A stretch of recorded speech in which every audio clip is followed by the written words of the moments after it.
ज़्यादा ही नीचे कर दिया, इसको थोड़ा सा वस्तु कर सकते, थोड़ा सा ओम नमो हरिहंताय नमो नमो तीर्थेन्द्राय ओम नमो हरियाय नमः ओम नमो वक्षाय नमो लोये सब सागुण ऐसो पंचनमोकारो ऐसो पंचनमोकारो सर्वपापनाशनो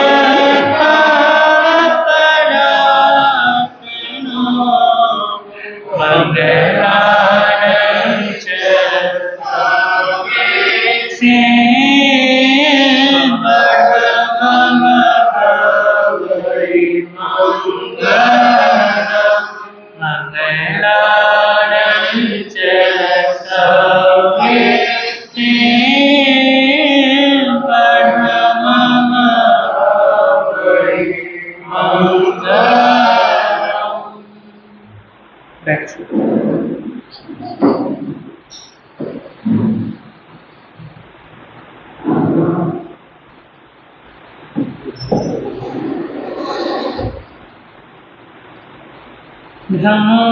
धम्ममंगलमुखितं अहिंसा संयम तव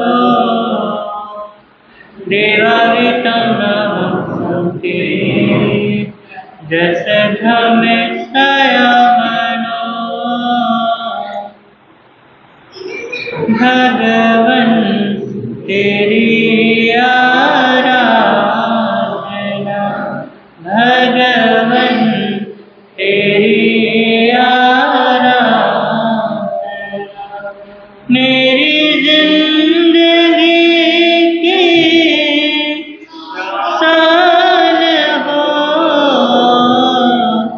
बस यही वरदान दो बस यही वरदान दो मेरी आत्मा बलवान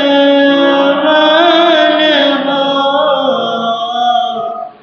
भगवन तेरी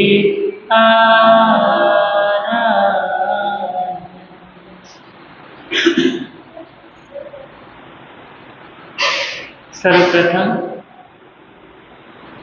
पिंडानं कार्यानं शासनेश प्रभु परमात्मा श्रवण भगवान महावीर स्वामी जी के पावन श्री चरणों में वंदन।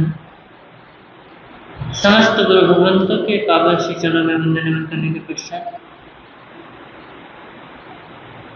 मधुर वक्ता सेवा श्रवण परम श्रद्धेय परम पूज्य गुरुदेव श्री रचित मुनि जी महाराज साहब के पावन श्री चरणों में वंदन एवं पाठ पर विराजित मेरे अनुज श्री ओजस मुनि एवं इस भगवान महावीर दरबार में पधारे जिन शासन के उपासकों एवं उपासिकाओं आप सभी का मैं हार्दिक स्वागत करता हूँ।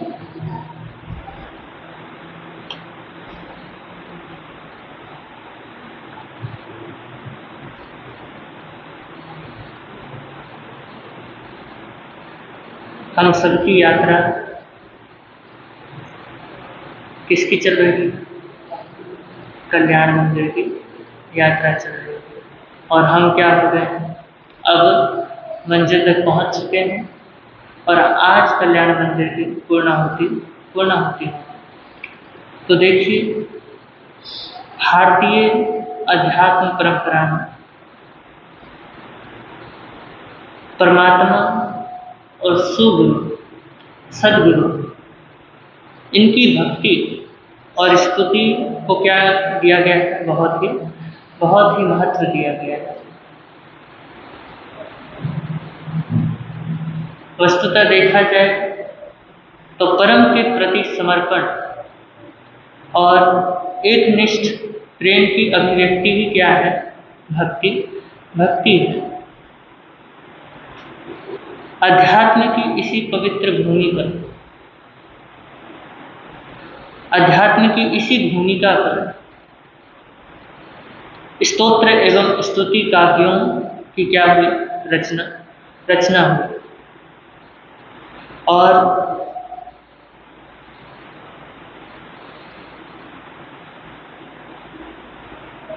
जिसका हम पारायण कर रहे हैं, जिसको हम सुन रहे हैं, जिसको हम समझ रहे हैं, कल्याण मंदिर स्तोत्र का भी इसी भावभूमि पर रचना की गई है।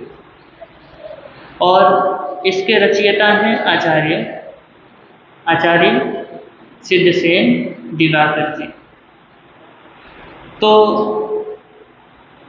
हम कल्याण मंदिर में प्रवेश करें उससे पूर्व हम क्या करेंगे? आज कल्याण मंदिर की रचना किस प्रकार हुई उसके बारे में जानेंगे। और उससे पहले सबके जिह्वा पे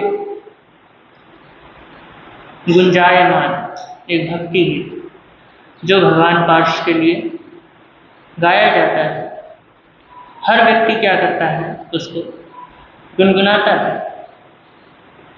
और ये प्रार्थना के बोल हर व्यक्ति को सुकून का आनंद क्या करता है? प्रदान करता है। तो हम भी क्या करते हैं? वो उस भजन को गुनगुनाते हैं। तो साथ में गाइएगा। तुमसे लागी लगन ले लो अपनी शरण, पारस प्यारा मेटो जी संकट हमारा। तुमसे लागी लगन ले लो अपनी शरण, पारस प्यारा मेटो जी संकट। जिस दिन तुमको जपो बरसे हाथ जो जीवन सारा, तेरे चरणों में बीते हमारा, तेरे चरणों में बीते अश्वसेन के राज दुलारे, वामा देवी के सुत प्राण प्यारे। अश्वसेन के राज दुलारे, वामा देवी के सुत सबसे नेहा तोरा, जग से मुखड़ा मोरा भारा। नेटो जी संकट हमारा, तुमसे लागी लगन ले लो अपनी शरण, पारस नेटो जी संकट हमारा। इंद्र और धनेन्द्र भी आए, देवी पद्मावती मंगल गाए। इंद्र और धनेन्द्र भी आए, देवी पद्मावती मंगल गाए। आशा पूरो सदा, दुख नहीं आवे कदा,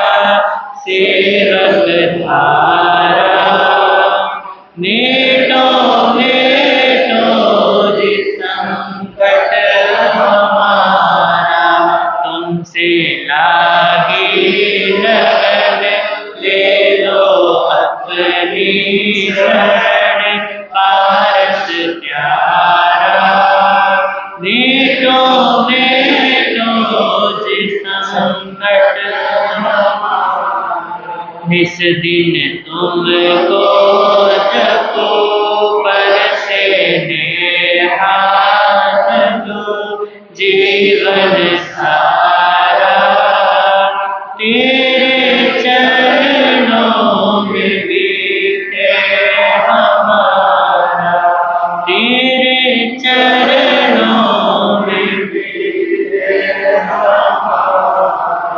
जग के दुख की तो परवाह नहीं है, स्वर्ग सुख की चाह नहीं है। जग के दुख की तो परवाह नहीं है, स्वर्ग सुख की भी चाह नहीं।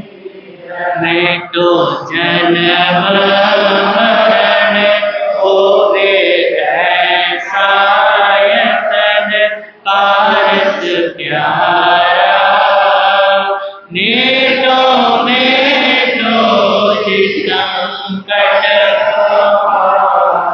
तुमसे लागे लगन, ले लो अपनी शरण, पारस प्यारा नेटों में तो संकट। लाखों बार तुम्हें शीश नवाऊं, जग के नाथ तुम्हें कैसे पाऊं। लाखों बार तुम्हें शीश नवाऊं, जग के नाथ तुम्हें कैसे पाऊं। पंकज व्याकुल भया दर्शन बिन ये जिया, लागे थारा नेटों में तो संकट। तुमसे लागी लगन, ले लो अपनी शरण, पारस प्यारा नेटों में तो संकट हमारा। इस दिन तुमको जब पर से हाथ जो, जीवन सारा तेरे चरणों में बीते हमारा।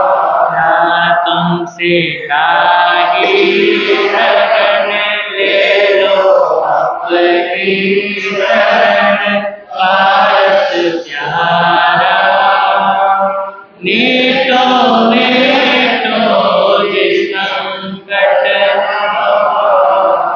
नेटों में तो संकट हमारा।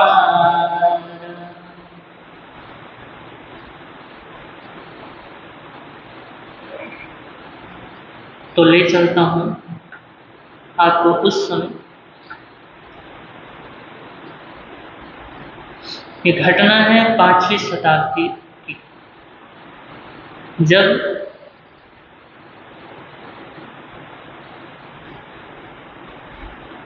ब्राह्मण परंपरा और श्रमण परंपरा, इनमें क्या चलता था? विरोध। ब्राह्मण किसकी काट करता था?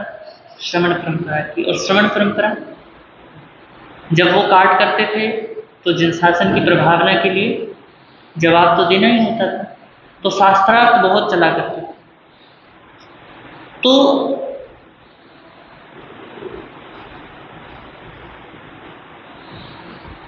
उज्जैनी नगरी,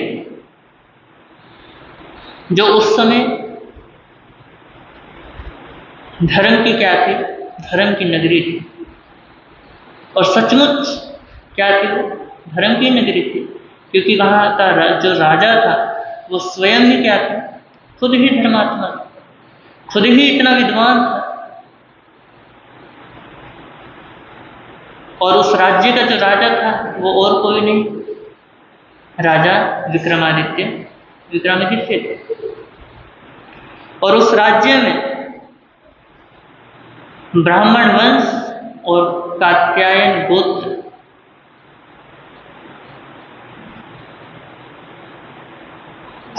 इसमें आचार्य सिद्धसेन जी का क्या होता है, जन्म होता है ब्राह्मण वंश में। और उनका गोत्र क्या था, कात्यायन। और उनके पिता का नाम था देवर्षि। क्या था, उनके पिता का नाम देवर्षि था और उनकी माता का नाम देवश्री। क्या, देवश्री। तो पिता क्या था, बहुत ही विद्वान था। तो स्वाभाविक है कि पिता विद्वान है तो बेटे को भी क्या करेगा, पढ़ाएगा। तो बेटा भी क्या बन गया,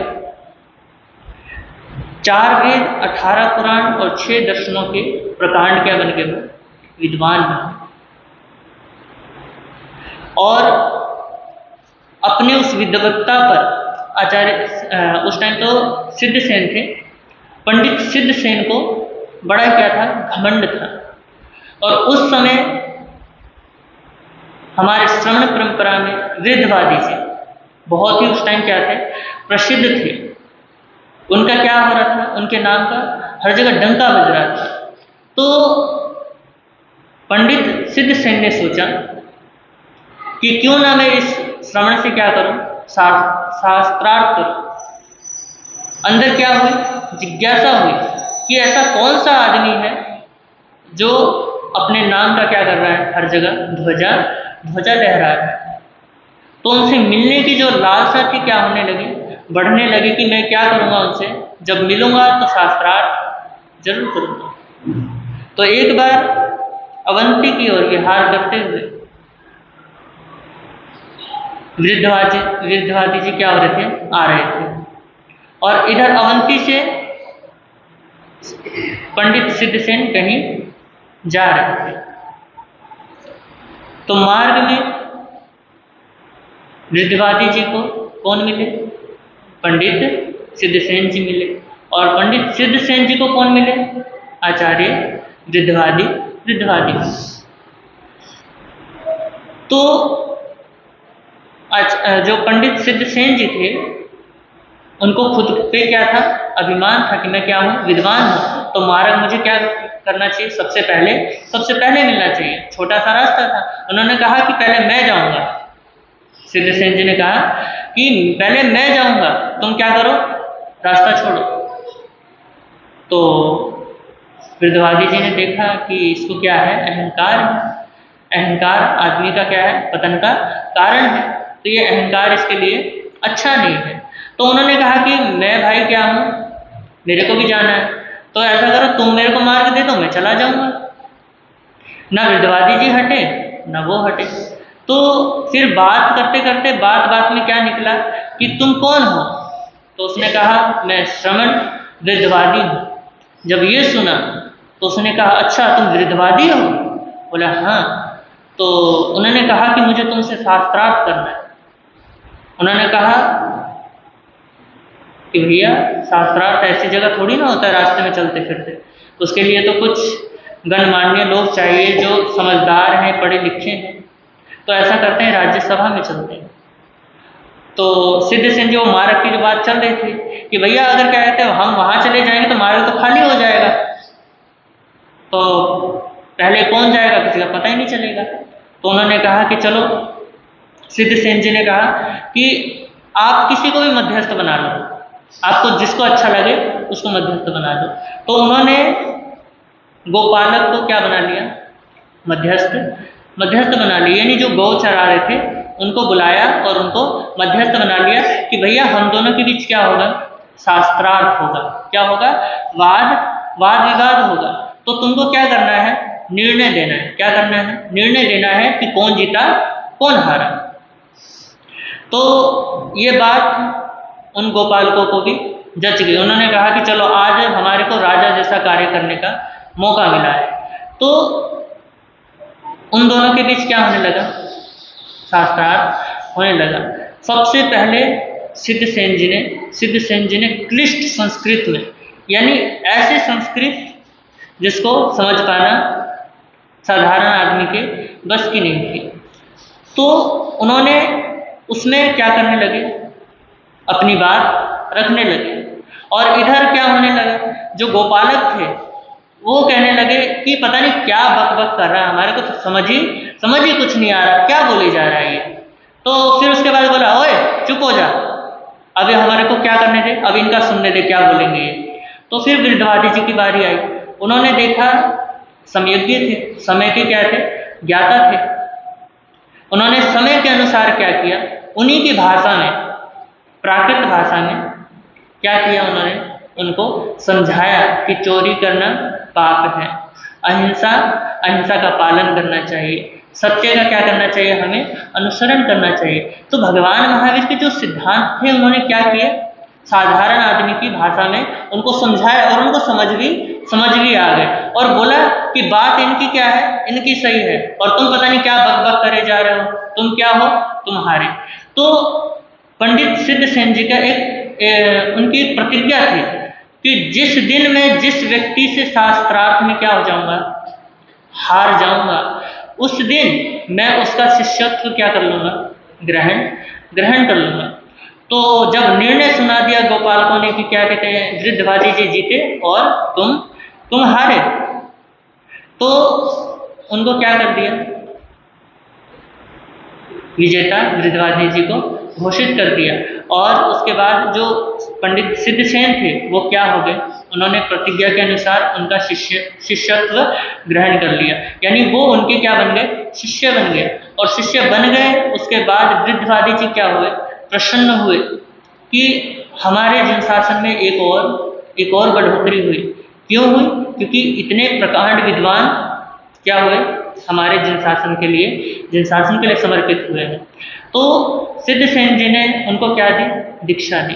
दीक्षा देने के बाद उनका नाम था जो पंडित सिद्धसेन, तो उनका नाम रख दिया कुमुद चंद्र। क्या रख दिया, कुमुद चंद्र। फिर उसके बाद समय बीता, उन्होंने देखा कि ये पंडित सिद्धसेन जो है, कुमुद चंद्र जो है, बहुत ही क्या है, विद्वान है, योग्य है, और क्या कर सकते हैं, संघ को संभाल सकते हैं। तो इनको ऐसा करते हैं, आचार्य पद दे देते हैं। तो गिरधवादी जी ने उनको क्या दे दिया, आचार्य पद दे दिया। आचार्य पद देने के बाद वो क्या हो गया, अन्यत्र विहार कर गए, क्योंकि उनको अपने शिष्य पे पूर्ण भरोसा था कि ये क्या कर लेंगे, स्वयं भी समझदार हैं और दूसरों को भी संभाल लेंगे। तो समय बीता, उसके बाद उस समय क्या था, संस्कृत विद्वानों की भाषा मानी जाती थी। तो आचार्य सिद्धसेन जो थे, बाद में क्या हुआ, उनको जब आचार्य बनाया गया तो कुमुद चंद्र से वापस क्या कर दिया गया, उनका नाम सिद्धसेन कर दिया गया था। तो आचार्य सिद्धसेन सोचने लगे कि हमारे आगम क्या है, प्राकृत में है, और जो विद्वान लोग हैं वो प्राकृत पढ़ना पसंद नहीं करते, तो क्यों ना इसको क्या किया जाए, संस्कृत में ट्रांसलेट किया जाए, क्यों ना उसमें कन्वर्ट किया जाए। तो ये बात उन्होंने संघ समाज के सामने रखी। तो ये बात क्या हुई, संघ समाज को बहुत ही बुरी लगी। उन्होंने क्या किया, विरोध किया कि क्या भगवान महावीर को, क्या केवलियों को संस्कृत नहीं आती थी, क्या उनको ये भाषाएं नहीं आती थी। उन्होंने तो इसलिए इसको लिखा, इसलिए उन्होंने उपदेश दिया प्राकृत में, क्योंकि जनसाधारण को क्या है, समझ आए। तो तुमने ये बात सोच कैसे ली कि संस्कृत में इसको क्या किया जाए, कन्वर्ट किया जाए। और ये बात सोचना ही क्या है, बहुत ही महापाप है कि तुमने भगवान की वाणी को संस्कृत में क्या करना चाहा, कन्वर्ट करना चाहिए। यानी तुम खुद को क्या समझते हो, तीर्थंकर समझते हो। तो उनको उस बात पे एक दंड दिया गया कि तुम 12 वर्ष क्या रहोगे, संघ से, आचार्य पद से विमुख रहोगे। यानी उनको संघ से क्या कर दिया गया, बहिष्कृत कर दिया गया। और कहा गया कि यदि तुम, यानी उनको प्रायश्चित दिया गया कि तुम संघ से क्या रहोगे, अलग रहोगे 12 वर्ष तक। तो संघों ने कहा कि अगर तुम धर्म प्रभावना करोगे, जिन शासन की शान बढ़ाओगे, तो हो सकता है समय आने पर 12 वर्ष से क्या कर देंगे, दंड को कम कर देंगे। तो वहाँ से बात हुई, फिर वो 7 वर्ष के लिए क्या हो गए, बिल्कुल ही विलुप्त हो गए, यानी अन्यत्र विहार कर गए। और इधर वो घूमते घूमते क्या हो गए, अवंती नगरी में आए। अवंती नगरी में विक्रमादित्य के राज्यसभा में पहुंचे, क्योंकि अब वो साधु तो रहे नहीं, उनको प्रायश्चित रूप क्या कर दिया, संघ से बाहर कर दिया। तो उन्होंने विक्रमादित्य की स्तुति में 4 पद्य क्या किए, गुनगुनाए। तो वो बात जो आचार्य सिद्धसेन ने कही, वो बात क्या होगी, विक्रमादित्य को जच गई, यानी पसंद आ गई, क्योंकि उसकी महिमा में वो शब्द गाए गए थे। तो उसने क्या कहा कि मेरी विद्वान सभा में, जो विद्वत सभा है, उसमें आप क्या हो सकते हैं, शोभायमान हो सकते हैं। तो आप क्या करें, हमारी सभा में आप सभा के अधिकारी बन जाएं। तो उन्होंने क्या किया, सहर्ष स्वीकार कर लिया। तो ऐसा कहते हैं कि एक बार आचार्य सिद्धसेन शिव मंदिर में जाते हैं और वहां बिना शिवलिंग को नमस्कार किए बैठ जाते हैं। और पुजारी कहता है कि तुम क्या करो, देव को नमस्कार करो, ये तो साक्षात क्या है, देव का अपमान है, तुम ये क्या कर रहे हो। तो आचार्य सिद्धसेन ने कोई जवाब नहीं दिया। और ये बात कहाँ पहुंची, राजा विक्रमादित्य के पास बात पहुंच गई, घूमते घूमते पूरी नगरी में ये बात क्या हो गई, फैल गई आग की तरह। तो विक्रमादित्य क्या हुए, स्वयं ही उस मंदिर में आए। और उसके बाद उन्होंने आचार्य सिद्धसेन को संबोधित करते हुए कहा कि हे श्रमण, क्योंकि उन्होंने वेशभूषा नहीं छोड़ी थी, वैसे ही थे। तो उन्होंने कहा, हे श्रमण, दूध को पीने वाले, तू क्या नहीं कर सकता, शिवलिंग को नमस्कार क्यों नहीं कर सकता। तो उन्होंने कहा, आचार्य सिद्धसेन ने, कि मैं अगर नमस्कार करूंगा, अगर मैं स्तुति करूंगा, तो ये जो साधारण देव हैं, मेरे उस स्तुति को, मेरे उस ओज को क्या नहीं कर पाएंगे, सहन नहीं कर पाएंगे। तो उन्होंने कहा, राजा विक्रमादित्य ने, कि तुम एक बार करो तो सही, जो होगा देखा जाएगा, तुम करो एक बार, नमस्कार करके दिखाओ हमारे को। तो उस टाइम उन्होंने क्या किया, नरेश की आज्ञा से शिव प्रतिमा के सामने बैठकर आचार्य सिद्धसेन ने काव्यमयी भाषा में क्या किया, उच्च स्वर से भगवान पार्श्व की स्तवना प्रारंभ कर दी। और कल्याण मंदिर के 11वें श्लोक में जैसे उन्होंने प्रवेश किया, यानी 11वें श्लोक की उन्होंने जैसे ही रचना की, वो जो शिवलिंग था, शिवलिंग फट करके क्या हो गया, 2 टुकड़ों में हो गया। और उसके बीच में से क्या निकला, भगवान पार्श्व की मूर्ति निकली। तो वहां पे क्या हो गया, आचार्य सिद्धसेन की जय जयकार होने लगी। और उसके बाद संघ ने धर्म प्रभावना के कारण वो जो 12 वर्ष का जो दंड संविधान बनाया गया था, तो 5 वर्ष क्या कर लिया, 5 वर्ष पूर्व ही क्या कर लिया, 12 वर्ष होने में 5 वर्ष रह रहे थे, तो पहले ही उनको संघ में क्या कर लिया, सम्मिलित कर लिया। तो आचार्य सिद्धसेन जी ने जब कल्याण मंदिर का उन्होंने रचना की, तो 11वें श्लोक में क्या हुआ, उस शिवलिंग में से भगवान पार्श्व का क्या होता है, अवतरण होता है, यानी वो उसमें से निकलते हैं, यानी मूर्ति के रूप में अवतार होता है उनका। तो ये क्या है, भक्ति की शक्ति है। तो आज हम कल्याण मंदिर के अंतिम श्लोक, 2 श्लोक बचे हैं, 43वां और 44वां, इनको आज हम क्या करेंगे, पूर्ण करेंगे और कल्याण मंदिर की आज पूर्णाहुति होगी। तो प्रारंभ करते हैं। इत्थं समाहित धियो विधिवजिनेन्द्र सांद्रोल सत्पुलक कंचुकितांग भाग त्वदबिंब निर्मल मुखाबुज बदलक्षा ये संस्तवं तव विभो रचयन्ति भाग्या जन्नयन् कुमुद चंद्र प्रभास्वरा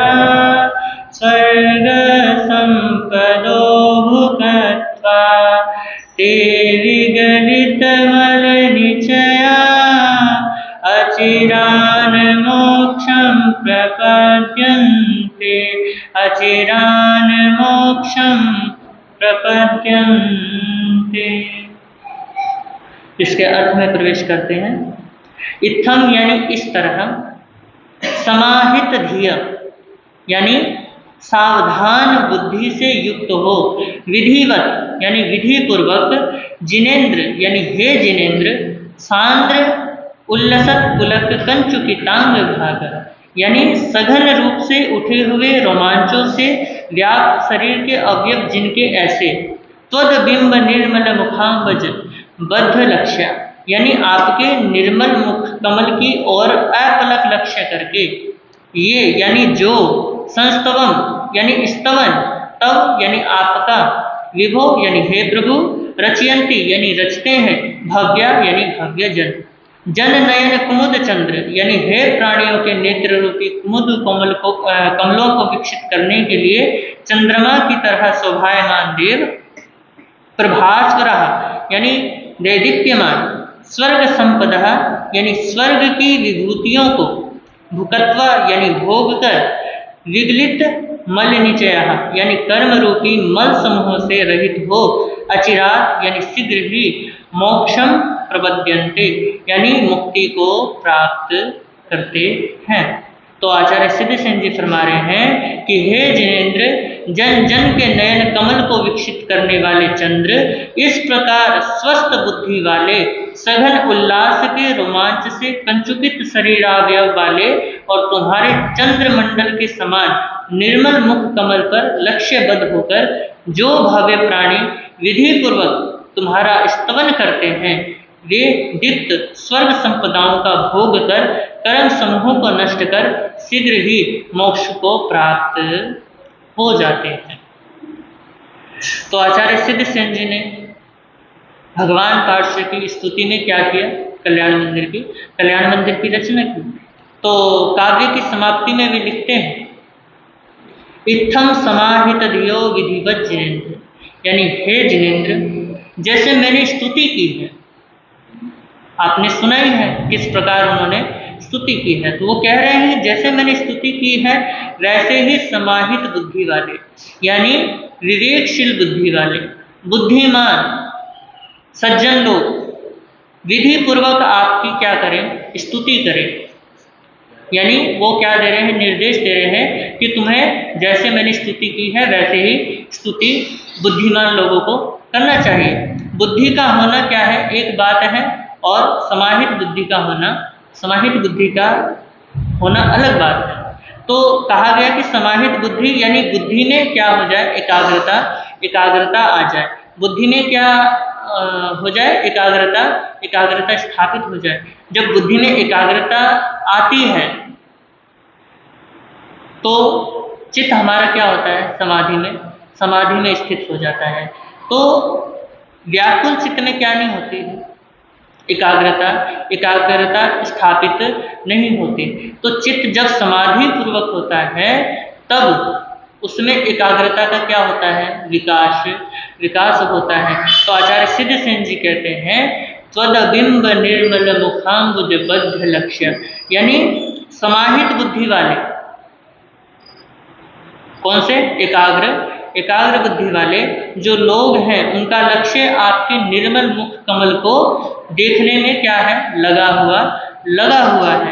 आचार्य आगे कहते हैं कि प्रभु जो लोग बिंब की भांति, किसकी भांति?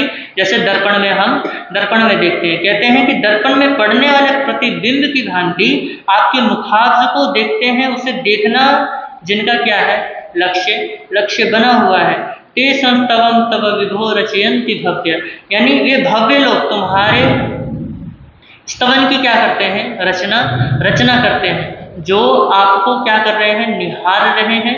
वो आपकी भक्ति में क्या करते हैं? आपकी भक्ति में, आपकी स्तुति में, स्तुतियों की क्या करते हैं? रचना करते हैं। तो सांद्रो लसक पुलक कंचुकितांग भाग यानी स्तुति की रचना करते समय उनका सारा शरीर क्या हो जाता है? रोमांचित, पुलकित हो जाता है। और हर्ष से प्रत्येक अंग क्या हो जाता है, कंचुकित हो जाता है। ऐसा लगता है जैसे पूरे शरीर पर हर्ष की क्या है, कंचुकी धारण कर रखी हो। और इतनी भक्ति और श्रद्धा के साथ जो लोग आपकी भक्ति स्तुति की रचना करते हैं, वे शीघ्र ही अपने लक्ष्य को क्या करते हैं, यानी मोक्ष को प्राप्त करते हैं। यानी अब देखिए लास्ट पद आता है, जन नयन कुमुद चंद्र प्रभास्वरा स्वर्ग संपदो भुकत्वा ते विगलित मल निचया अचिरान मोक्षम प्रपद्यन्ते। ये क्या है, कल्याण मंदिर स्तोत्र का अंतिम पद्य है। तो स्तोत्र का समाहार करते हुए आचार्य सिद्धसेन जी फरमा रहे हैं, जन नयन कुमुद चंद्र, यानी आप जनता के नयन कमल के लिए चंद्र के समान है। किसके लिए है, चंद्र कमल के समान है। जैसे कुमुद के लिए चंद्रमा होता है, वैसे ही जनता के नयन के लिए आप क्या हैं, चंद्र के तुल्य हैं। तो कमल क्या है, दो प्रकार के होते हैं। एक तो सूर्य के द्वारा क्या होता है, विकासशील होता है, और एक चंद्रमा के द्वारा विकासशील होता है। कुछ सूर्य से क्या होते हैं, खिलते हैं, और कुछ चंद्रमा के प्रकाश से खिलते हैं। तो कुमुद क्या है, चंद्रमा के प्रकाश से खिलने वाला कमल है। क्या है, कमल है। तो इस पद्य में श्लेष के साथ आचार्य ने क्या किया, आचार्य ने अपना नाम भी इसमें डाल रखा है, और अपना नाम भी क्या कर दिया, प्रकट कर दिया। आचार्य जैन शासन में जब दीक्षित हुए थे, मैंने आपको बताया कि जब दीक्षित हुए थे तो उनका नाम क्या रखा गया था, कुमुद चंद्र रखा गया था। तो उन्होंने क्या कर दिया, अपना नाम भी इसमें प्रकट कर दिया। और विद्वान आचार्य ऐसे द्वयार्थक शब्दों का क्या कर लेते हैं, प्रयोग कर देते हैं कि एक ही शब्द के क्या निकलते हैं, दो अर्थ होते हैं। जैसे उन्होंने क्या कर दिया, कुमुद चंद्र के प्रकाश से क्या होता है, खिलता है, और उनका नाम भी क्या है, कुमुद चंद्र है। तो दो अर्थ क्या हो रहे हैं, इसके अर्थ निकल रहे हैं। तो आचार्य भावपूर्ण स्वर में कह रहे हैं कि स्तुति में लीन वे लोग, जो स्तुति में क्या है, लीन हो चुके हैं, प्रभास्वर होकर स्वर्ग संपदा का उपभोग कर सारे मलों का क्या कर देते हैं, विलय कर देते हैं। यानी सभी कर्मों को क्या कर देते हैं, नष्ट करके मोक्ष को क्या कर लेते हैं, मोक्ष को प्राप्त कर लेते हैं। हमारा लक्ष्य क्या है जी? हमारा लक्ष्य मोक्ष का है। तो देखिए कल्याण मंदिर में भगवान पार्श्व की स्तुति का जो प्रारंभ हुआ है वो किससे हुआ है, बताओ जी, किससे हुआ है? इतने दिन हो गए, शायद आज 48वां प्रवचन। तो पहला जो शुरुआत हुआ कल्याण मंदिर का वो हुआ नमस्कार से। कैसे हुआ? नमस्कार से। और अंतिम जो पद्य है वो कहाँ समाप्त हो रहा है, मोक्ष। तो आचार्य सिद्धसेन जी कहते हैं जो विधिवत यह क्या करता है, स्तवना करता है, वह सब मलों से मुक्त होकर के मोक्ष का वर्ण कर लेता है, यानी मोक्ष तक चला जाता है। तो एक महान लक्ष्य रहा है सभी का, जितने परमात्मा हुए हैं उनका भी लक्ष्य था, और उन्होंने क्या कर लिया, लक्ष्य को प्राप्त कर लिया। और अभी भी ये विषय सुचारू रूप से चल ही रहा है। हर कोई क्या है, मोक्ष को खोज रहा है। और मोक्ष को पाने के लिए क्या, उससे पहले कहाँ से गुजरना पड़ता है, बंधन से मुक्त होना पड़ता है, तब जाके हमें क्या मिलता है, मोक्ष मिलता है। तो एक महान लक्ष्य रहा बंधन मुक्ति का। तो हर आदमी बंधन से क्या चाहता है, मुक्ति चाहता है। और आदमी ही नहीं, यहाँ तो पशु पक्षी भी बंधन में रहना नहीं चाहते। जैसे अगर तोते को पिंजरे में रख दोगे तो वो पिंजरे में थोड़ी ना रहना चाहेगा, वो भी उड़ना चाहता है, वो भी क्या करना चाहता है, बाहर निकलना चाहता है। तो आपने शायद वो घटना सुनी होगी कि एक तोता होता है जो एक सेठ के पिंजरे में बंद होता है, और वो बोलने वाला तोता होता है। क्या होता है, बोलने वाला समझदार तोता होता है। जो जैसे आता है व्यक्ति उसी के अनुसार वो क्या करने लगता है, बोलने लगता है। तो एक बार सेठ क्या हो रहा था, किसी सत्संग में जा रहा था। तो उसने कहा कि आप कहाँ जा रहे हो? तो उसने सेठ ने कहा कि मैं सत्संग में जा रहा हूँ। उन्होंने कहा अच्छा, तो ऐसा करो, वो मेरे क्या है, गुरु हैं, तो आप ना एक बार उन संत से क्या करना, पूछना कि बंधन से मुक्ति कैसे मिलती है। तो सेठ ने कहा कि ठीक है, तुम्हारे इस सवाल को मैं क्या कर दूंगा, उस संत के सामने प्रस्तुत कर दूंगा। तो सेठ गया, सत्संग हुआ, सत्संग खत्म हुआ, उसके बाद सेठ क्या हुआ, प्रस्तुत हुआ और तोते का सवाल क्या कर दिया, बता दिया। और अचानक ही संत क्या हो गए, बेहोश हो गए, निढाल हो गए। इधर जो लोग थे वो क्या हुए, उनके बीच में अफरा तफरी मच गई कि यार कमाल हो गए, संत क्या हो गए, बेहोश हो गए, कोई दवाई ला रहा है, कोई पानी ला रहा है, ऐसे करके उस संत को क्या किया गया, होश में लाया गया। तो वो सेठ जो था वो क्या था, घबरा गया था। तो उसके बाद वो सवाल क्या हो गया, भूल गया। फिर उसने क्या नहीं किया, सवाल पूछा नहीं। फिर सत्संग जब खत्म हो गया, जब वो संत स्वस्थ हो गए, तो वो वापस क्या हुआ, घर के लिए रवाना हुआ। घर में जैसे प्रवेश करता है तो उस तोते ने फिर वही सवाल किया कि ये बताओ संत ने क्या कहा, बंधन मुक्ति कैसे मिलेगी। तो उन संतों ने क्या जवाब दिया। तो सेठ ने कहा कि भाई जवाब तो उन्होंने कुछ दिया नहीं, बल्कि और क्या हो गए, सवाल सुन करके बेहोश हो गए और फिर थोड़ी देर बाद क्या हो गए, होश में आ गए। तो मैं क्या हो गया था, सवाल भूल चुका था, तो मुझे पता नहीं चला कि पूछना है या नहीं पूछना। तो वो क्या हो गया, तोता समझ गया। कुछ देर बाद जब भोजन से निवृत्त होकर के सेठ आता है तो पिंजरे में देखता है कि तोता क्या है, मरा पड़ा है। उसने थोड़ा हिला करके भी देखा कि कहीं वैसे ही हो, तो वो तोता फिर भी क्या नहीं हुआ, हिला नहीं। तो उसने सोचा मर चुका है। उसने क्या किया, पिंजरे को बाहर लेके गया और पिंजरे में से उस तोते को क्या किया, निकाल करके एक कोने में रख दिया। और जैसे ही पिंजरे से बाहर उसको रखा, तोता क्या हो गया, उड़ गया। और जैसे ही उड़ा तो फिर क्या हुआ, बंधन से मुक्ति मिल गई। यानी देखिए उसने क्या किया, कायोत्सर्ग किया, यानी शरीर को छोड़ दिया, शरीर की पकड़ को क्या कर दिया, उसने छोड़ दिया और बंधन से मुक्ति उसको मिल गई। तो जब तक हम पकड़ रखेंगे, क्या करेंगे, किसी चीज से पकड़ रखेंगे, आसक्ति रखेंगे और पकड़ को छोड़ेंगे नहीं, तो वो बंधन मुक्ति होगी नहीं। तो इसलिए बंधन मुक्ति अगर चाहते हो तो क्या करना पड़ेगा, पकड़ को छोड़ना पड़ेगा। और कायोत्सर्ग का उद्देश्य भी तो यही बतलाया गया है। कहा तो है, विशोधि करनेनम, विसल्ली करनेनम, पावनम, कम्मानम, निधाय, नठाय, ठानी कासर्गम। यानी विशोधि के लिए, निःशल्य होने के लिए और पाप कर्मों का विनाश करने के लिए मैं क्या करता हूँ, कायोत्सर्ग करता हूँ। तो तोते ने क्या किया, उस शरीर के पकड़ को छोड़ दिया, यानी कायोत्सर्ग किया और बंधन क्या हो गई, उसकी बंधन मुक्ति हो गई।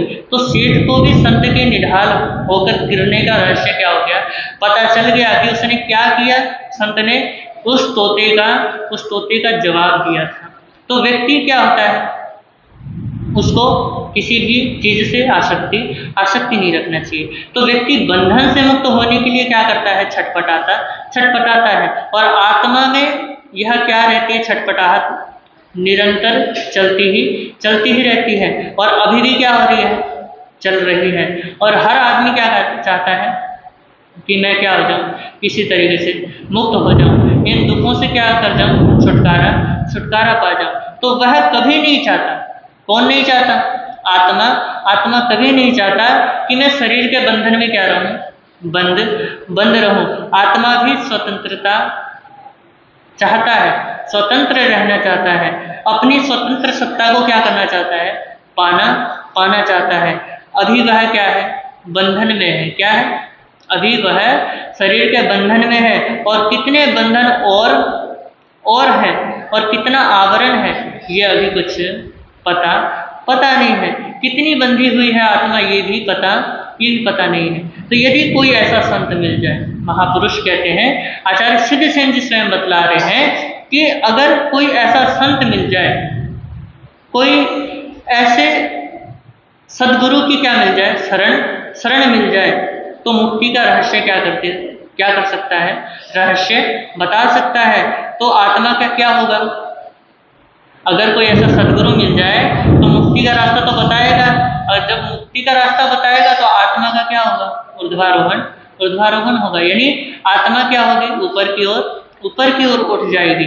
तो आचार्य सिद्धसेन जी ने कल्याण मंदिर के अंतिम श्लोक में यही लिखा है कि प्रभु, जो व्यक्ति रोमांचित होकर, यानी जब आदमी खुश होता है तो आपने देखा होगा क्या हो जाते हैं, रोंगटे खड़े हो जाते हैं।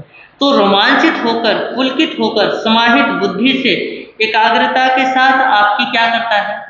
स्तुति करता है, स्तुति में लीन होता है, उसे अंतिम फल मिलता है। क्या मिलता है? अंतिम फल मोक्ष मिलता है। तो मोक्ष की उपलब्धि के साथ ये सारी कामनाएं और मनोकामनाएं क्या हो जाती हैं? आकांक्षाएं समाप्त हो जाती हैं। तो एक परम पवित्र उद्देश्य के साथ रचा गया यह स्तोत्र क्या है? बहुत ही प्रभावक और मंगलकारी है। श्रद्धा, भक्ति और आस्था के साथ जो इसका क्या करता है? नित्य प्रति इस स्तोत्र का पाठ करता है, और जो पाठ करने वाला व्यक्ति है उसको क्या मिलता है? उसको सुकून मिलता है। अपने जीवन में उसको सदा शांति और मंगल का अनुभव होता रहता है। तो ये क्या है? कल्याण मंदिर का आज ये अर्थ हुआ, और आज कल्याण मंदिर का संपूर्ण भावार्थ हुआ। तो अगर इस स्तोत्र में जो बातें कही गई हैं उसके विरुद्ध, यानी कई बार होता है, कई बार कुछ बातें होती हैं जिनका अर्थ कुछ और होता है और बंदा क्या कर लेता है? कुछ और ही समझ लेता है। तो यदि कोई बातें ऐसी हों जिसको मैंने विपरीत समझा हो, तो जिन शासन यानी देव गुरु धर्म की साक्षी से मैं क्या करता हूँ? तस्मिच्छामि दुक्कडम करता हूँ। और इस स्तोत्र में जो भावनाएं व्यक्त की गई हैं सच्ची में क्या है? परमात्मा से मिलने का ही द्वार है। और इसको क्या करना चाहिए? जब सूर्यास्त हो रहा हो तब इसका पाठ करना चाहिए। जब हम इसका पाठ करते हैं शाम के वक्त तो इसका लाभ दुगना मिलता है। तो आप क्या कर सकते हैं? सोने से पहले भी इसका पाठ कर सकते हैं, या सूर्यास्त के वक्त भी कर सकते हैं, या जब भी मन करे। वैसे समय आचार्यों ने इसका बताया गया है कि शाम को करना चाहिए, लेकिन भगवान की भक्ति है, कभी भी आप क्या कर सकते हैं? कभी भी इसका उच्चारण कर सकते हैं। तो इसका जो पढ़ने का फल है वो आनंद है, और मोक्ष की प्राप्ति है। तो इन्हीं शब्दों के साथ ओम शांति, ओम शांति।